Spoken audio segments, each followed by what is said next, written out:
soleil. Et donc, ils ont été influencés. ماذا يقول الله تعالى؟ الله تعالى le confirme dans le Coran الكريم. يا أيها الذين آمنوا إن تطيعوا فريقا من الذين أوتوا الكتاب يردوكم من بعد إيمانكم كافرين. Allah تعالى dit, oh vous qui avez cru, si vous obéissez à un groupe des gens du livre, il vous rendra kafir, ingrat, après que vous ayez eu la foi. Lorsqu'Allah Ta'ala s'adresse comme ça aux compagnons, c'est qu'il y avait une menace ou pas? Il y avait une possibilité ou pas? Non, Allah Ta'ala encore plus loin, il confirme qu'il y avait même des actes comme ça. Ha antum ula'i tuhibbunahum wa la yuhibbunakum. Allah Ta'ala dit, vous voilà.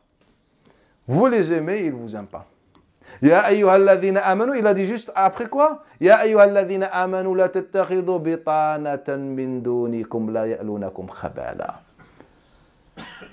لا يألونكم خبالا يعني هؤلاء لو اتخذتموهم بطانة يعني بطانة أصحاب مستشارين مقربين كذا لا يألونكم خبالا يعني لن ينتهوا أن يجدوا فعلا يضركم إلا فعلوه. Allah Ta'ala يأكد donc dans ces versets de Surat Ali Imran, Allah Ta'ala encore confirme une fois en disant, oh ceux qui avaient cru, ne prenez pas les gens du livre comme confidents. Mais il nous parle de qui? Juifs et chrétiens? Non, en fait il nous parle de ce groupe dont il a parlé parmi les juifs. Ne les prenez pas pour confidents. Car Allah Ta'ala il nous dit, dans le sens, ils vont tout faire pour vous faire du tort. Ils vont tout faire pour vous faire du tort. Après, Allah Ta'ala dit, vous, voilà, vous les aimez et ils ne vous aiment même pas. Dans ces versets, Allah Ta'ala, il confirme. C'est en fait, c'est une réalité que les musulmans ont été influencés au début de l'islam. Mais réalisez-vous, en fait, qu'on est en train de lire Surat Ali Imran, et Surat Ali Imran n'est descendu que quelques années plus tard. C'est-à-dire, pendant des années, les musulmans, selon le Coran et selon ces hadiths-là, ont été influencés ou pas? Selon le Coran. Et selon le hadith, si vous voulez encore le hadith de l'Awza'i d'après Zohri, d'après l'Awza'i, d'après Yahya ibn Abi Kathir, d'après Abi Salama ibn Abdurrahman, d'après Abi Hurayra, le hadith qui est dans l'authentique de Bukhari, قال كان اليهود يقرؤون الكتاب بالعبرانية ويترجمونه للمسلمين بالعربية. Les Juifs lisaient en hébreu leurs livres et les traduisaient pour les musulmans en arabe. Dans le Bukhari. Le hadith de Wathil ibn Asqa', de Abi Darda, de Abi Umam al-Bahili, de Thawban ibn Yajdud, et d'autres, de Amr ibn Shu'ayb, an Abihi, an Jaddihi, rapporté par l'imam Zuhri, et encore d'autres. Ils nous disent que Nabi Khan Sahaba, ils étaient réunis autour de certains notables juifs, ou certains, si vous voulez, rabbins juifs. Et ces juifs, c'est eux qui prenaient la parole et prêchaient aux musulmans. Ils étaient musulmans, il y avait des compagnons. Et même ces compagnons, ils étaient présents ce jour-là. Al-halal, al-haram, le destin, voilà les sujets. Car on était encore au début de l'islam. فخرج النبي صلى الله عليه وآله وسلم فقال هلكت أمة محمد. La umma de Muhammad a péri. En constatant qu'en fait que les musulmans, ils ont le livre d'Allah, ils ont le messager qui est encore vivant, et malgré cela, ils fréquentent et ils apprennent avec ces juifs.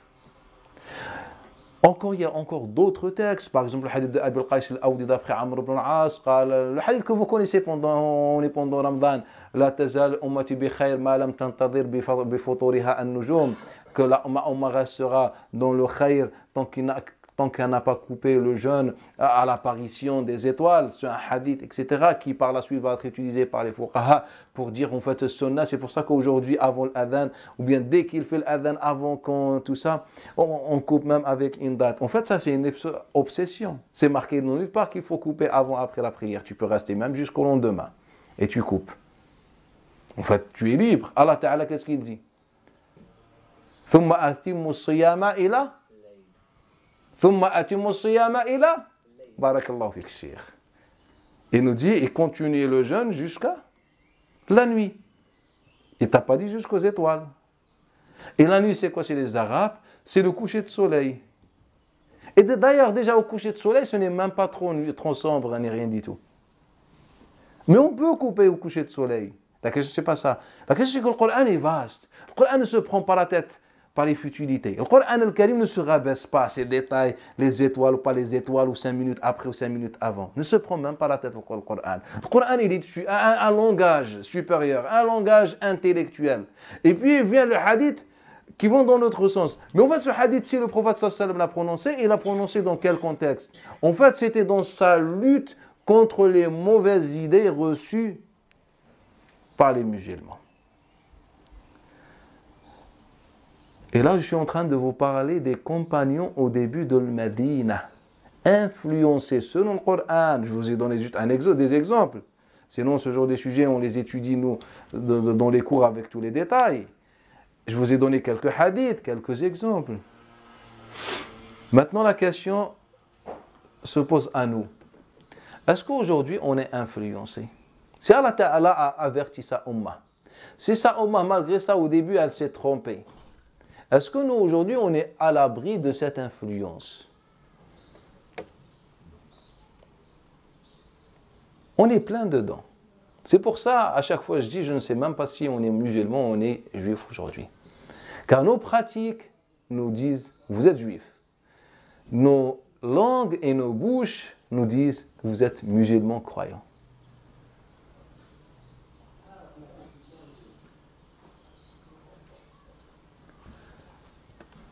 Un exemple, ce qu'on disait la fois passée.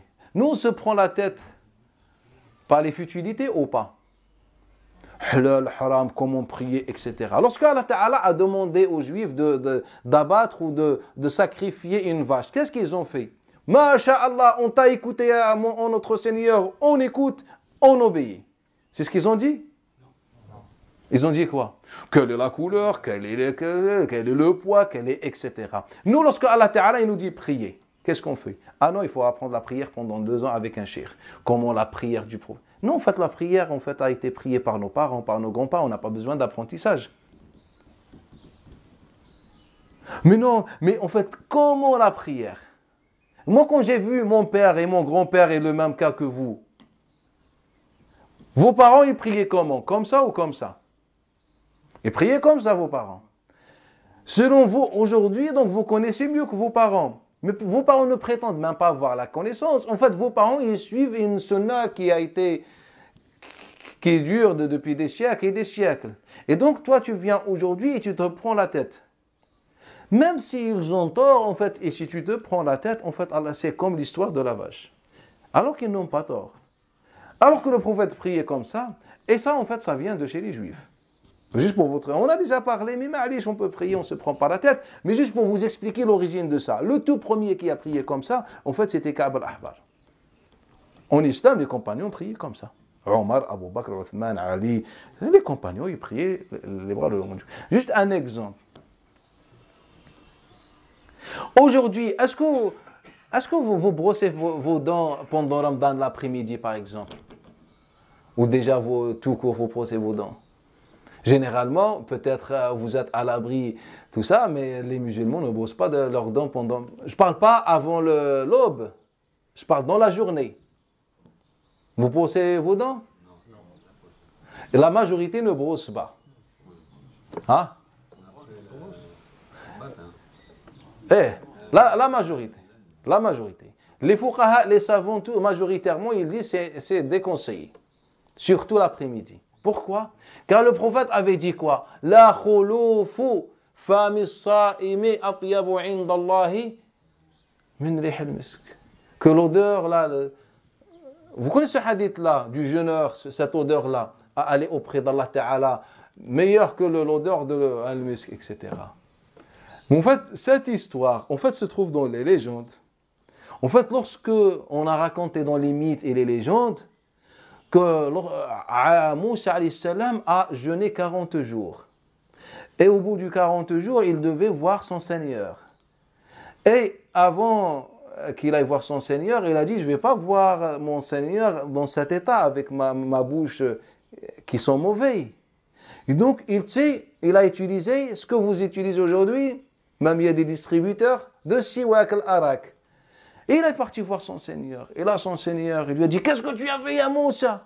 Il a dit, mais j'ai rien fait. Il a dit, t'as brossé tes dents. Mais ya Moussa, ya Allah, mais je voulais pas avoir la bouche qui sent mauvais.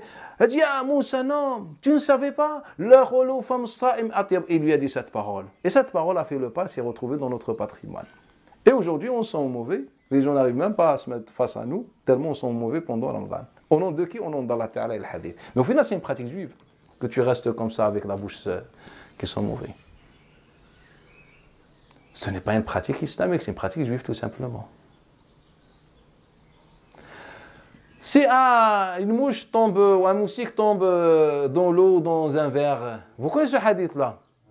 Hein? Hadith connu d'Abi Huraïra. Qu'est-ce qu'on fait? On le trempe, donc on le tue déjà le pauvre. Il était juste blessé, maintenant on le tue. On lui donne même pas une bouteille d'oxygène, ni rien dit.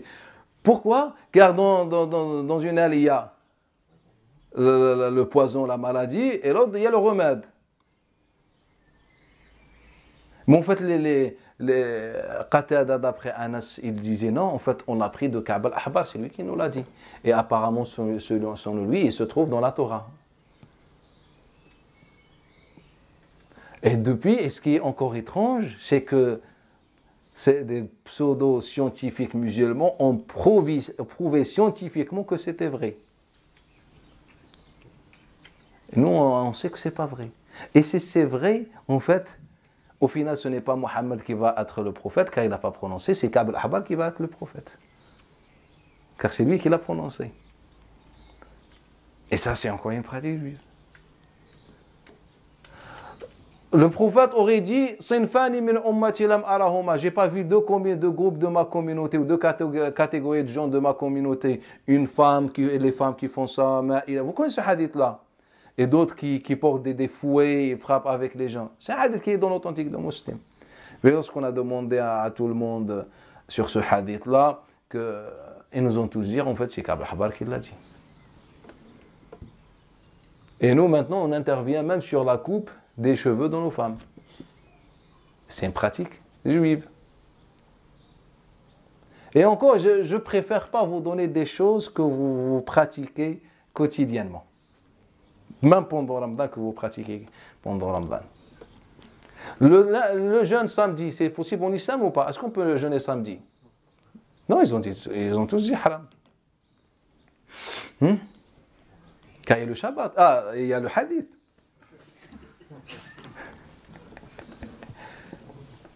Et c'est vrai, quand on a demandé à Ka'b al-Ahbar, il nous a dit, c'est haram. Et c'est lui qui a dit le premier que c'était pas autorisé.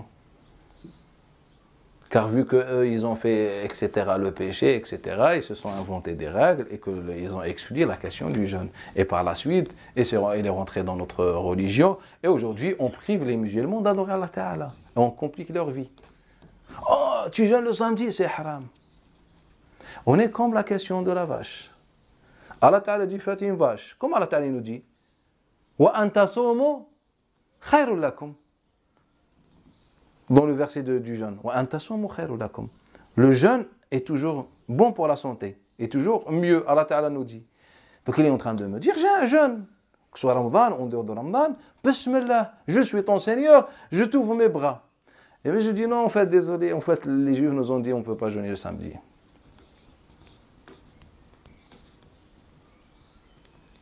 Il y a encore et encore d'autres exemples, mais je voulais juste vous expliquer que cette vision des choses, cette perception de l'islam, on l'a hérité de chez les Juifs.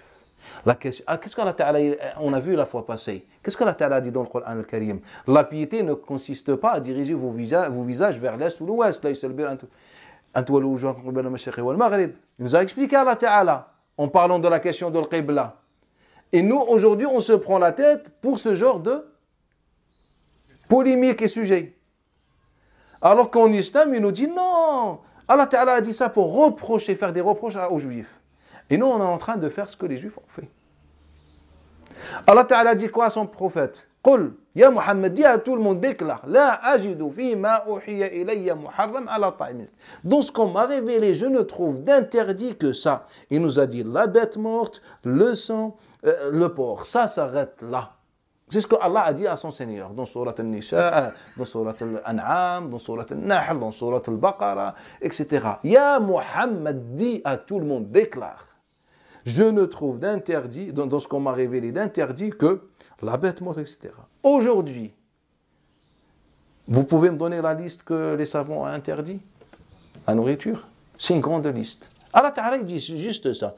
La bête morte, le porc, en fait, c'est simple. Tout ce qui n'a pas été sacrifié par Allah. Et la deuxième chose, tout ce qui nuit à la santé. Une liste simple, etc.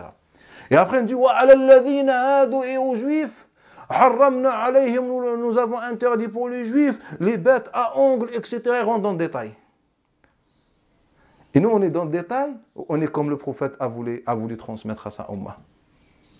Et après, Allah Ta'ala dit sur les Juifs, ce n'est pas moi, Allah Ta'ala dit, ce n'est pas ton Seigneur qui est interdit, c'est à cause d'eux. Il nous a donné un exemple, la vache. Je leur ai dit, sacrifier une vache, au lieu qu'ils fassent, ils exécutent. Qu'est-ce qu'ils font? Eh mais Allah, quelle est la couleur, quels sont les yeux, quelle est la beauté, quel est le poids, etc. Donc Allah Ta'ala nous dit, c'est à cause d'eux. Et nous, aujourd'hui, c'est à cause de nous qu'on est en train de subir des interdits imposés par des hommes. Regardez la simplicité que l'islam a voulu transmettre et comment on a tourné le dos à cette religion et on a pris à la place ce qu'on est en train de voir. Donc depuis le premier jour, les musulmans étaient influencés et le Nabi a tout mis en place pour arrêter ça, pour que les musulmans soient indépendants, avec des personnalités, avec des pensées, des réflexions. Et le Nabi sallallahu l'a réalisé au bout de 3 ou 4 ans après son arrivée à Médine. Le prophète, à peine il a fermé ses yeux et on a refait et reproduit malheureusement la même chose. L'islam, c'est la simplicité. L'islam, c'est la bonté. Si quelqu'un vous rajoute un mot de plus, en fait, il est en train de suivre les traces de Bani Quraïda, Bani Qaynuqa, Bani Nadir. En fait, c'est ça l'islam.